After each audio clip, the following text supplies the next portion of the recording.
Assalamualaikum warahmatullahi wabarakatuh. Hai sedulur semuanya, saudara-saudara semua yang sedang bekerja, atau yang lagi nganggur, atau yang di luar negeri, atau yang di Indonesia, atau yang di mana saja.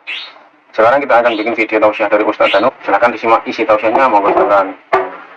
Assalamualaikum Ustaz. Waalaikumsalam warahmatullahi wabarakatuh. Apa kabar Ustaz? Baik, alhamdulillah. Subhanallah. Kalau ngelihat Ustaz bawaannya cerah aja. Alhamdulillah. Lampunya yang terang ini. Lampunya yang terang, ya benar-benar. Nah, kebetulan pemirsa, kita kehadiran bintang tamu yang sangat cantik. Subhanallah. Assalamualaikum Mbak Pepi. Waalaikumsalam warahmatullahi wabarakatuh. Apa kabarnya? Alhamdulillah. Subhanallah. Ustaz baru datang udah bawa kembang. Oh iya. Kembangnya ada di sini. Oh iya. Saya ketinggalan ini potnya ada itu. Iya. Iya. Itu namanya beliau suka bunga. Iya benar. Kalau beliau datang bawa palu ya tukang kayu namanya. Oh, tanda ya. aja ya tanda. Tanda lah. Benar. Nah pemirsa, kali ini kita akan mengupas penyebab keguguran. Bagaimana penyebab keguguran? Nanti kita langsung tanyakan langsung kepada Ustadz Danu. Bagaimana Ustadz Danu tentang fenomena penyebab keguguran, apalagi di kalangan sekarang nih anak-anak muda yang ramai banyak di pembicaraan. Oh emang bener anak muda keguguran. Oh maksudnya ada ya gugurin. Oh gitu. Keguguran, ada yang penyebab keguguran. Saya gitu. pikir bertempur terus gugur di medan laga itu ya. Waduh ini kok perang loh.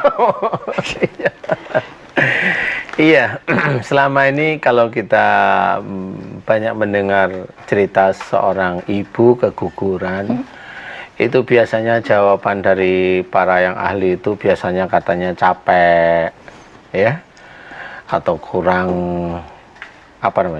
istirahat, Banyak pikiran dan sebagainya yang sebenarnya menurut saya nih, ini barangkali egois saya ya, tetapi insya Allah nggak kayak sana, karena saya meneliti. Jadi nggak cuma beliau-beliau yang pintar aja yang meneliti, saya juga meneliti. Subhanallah. Jadi keguguran itu insya Allah tetap akan berpijak pada akhlak yang kurang pas di hadapan Allah atau kurang baik. Jadi rata-rata yang ibu-ibu yang keguguran ini ada beberapa persoalan yang beliau hadapi pada waktu itu. Biasanya persoalannya adalah marah, biasanya marah. Marah itu bisa dikeluarkan atau disimpan, itu tetap marah namanya. Nah marah ini kepada siapa? Yang pertama kepada suami, yang kedua pada orang tua. Kenapa keguguran ini terjadi hanya cuma persoalan marah? Nah kan itu harus tanya nih. Sepele itu ya. Enggak, ini malah nggak sepele, ini malah serius. Jadi kenapa kok marah sama suami atau sama orang tua kok bisa keguguran? Ini sebenarnya berdampak, sebenarnya ini berhubungan. Yang pertama adalah pada waktu Allah sudah menitipkan amanah dalam bentuk janin, kemudian dalam bentuk ya yang belum dilahirkan ya. Itu sebenarnya Allah sudah mau mengizinkan, tetapi proses sampai melahirkannya itu tetap ada proses yang harus dihadapi oleh ibu atau ayahnya itu sendiri. Nah, proses ini kenapa bisa keguguran? Insya Allah kalau mamanya si istri ini marah sama suami. Nah, padahal yang harus kita ketahui adalah amanah yang ada di dalam rahimnya itu kan tetap ada hubungannya dengan suami. Nah biasanya kalau hanya marahnya sama suami itu bukan marah ya, istilahnya hanya jengkel biasa. Suami belum datang dari kerja, belum mandi, bau dia jengkel, itu bukan marah, itu hanya jengkel biasa lah. Maksudnya keringetnya bau umpamanya Ya, itu enggak ngomongin marah. ke saya, San. Baunya ke saya. Enggak lah. Tetapi yang menjadi acuan adalah marah yang benar-benar marah ya. Entah itu keluar atau entah itu disimpan itu marah. Nah sehingga disinilah akan menjadi catatan pada Allah Ta'ala.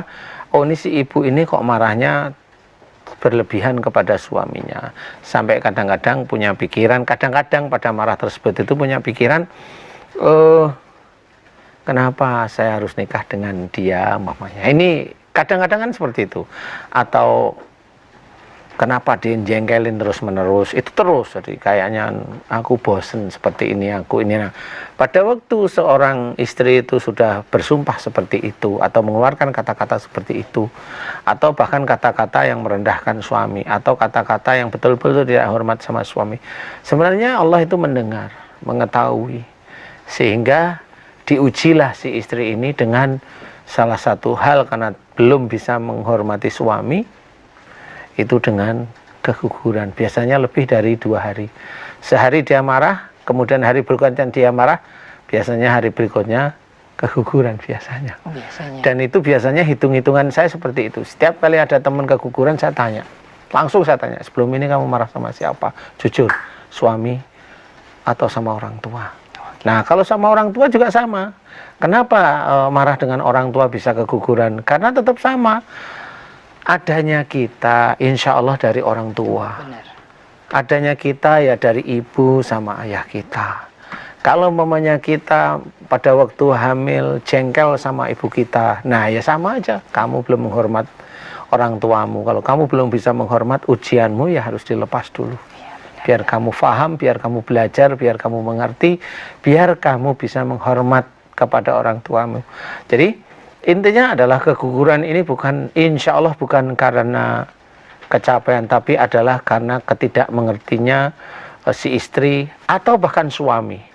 Suami yang mencaci istrinya mati-matian benar, dia lebih dari 2 hari, anaknya bisa keguguran. Oh gitu. Jadi nggak cuma dari istri aja. Tidak, banyak faktor. Banyak faktor, ya, dari 2 kemungkinan faktor. Kalau nggak suami istri ya orang tua. Suami dia marah sama orang tuanya, itu bayinya bisa keguguran.